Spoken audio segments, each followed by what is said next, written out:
这也是普通钻头缺点，不够锋利。老板，客户有在问哦，说我们图尔门3刀刃铁钻头跟一般的铁钻头差在哪里啊？最主要的差异呢，就是我们3刀刃上面有这个3个阶梯的一个设计。那我们钻这个铁的时候，它是很光滑的嘛，那光滑面它就容易打滑。这个3阶梯呢，就可以增加它的稳定性。可是，一般的铁钻头它就是单一切面的，它的技术要求就比较高。那如果技术不好的话，很容易就打滑，可能就会刮花铁件的表面。那我们就是实测给你看。OK， 那我们现在下去呢，如果说是普通的没有3刀刃的话，它就很容易这样子打滑下不去，所以它的稳定性呢就需要控制得很好。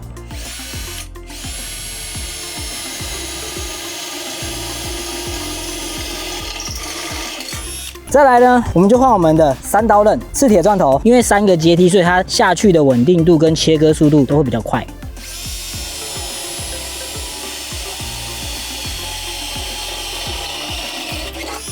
大家可以看得出来差异化吗？我们现在这个普通的钻头是用9.5的，然后我们3刀刃刺铁钻头是用12.7的，12.7的钻孔速度还比9.5的还要快。原因就是因为3刀刃稳定进刀，再加上3个刀刃去切削，所以钻孔的速度一定比较快。一样米养百样人，专所切找图尔门。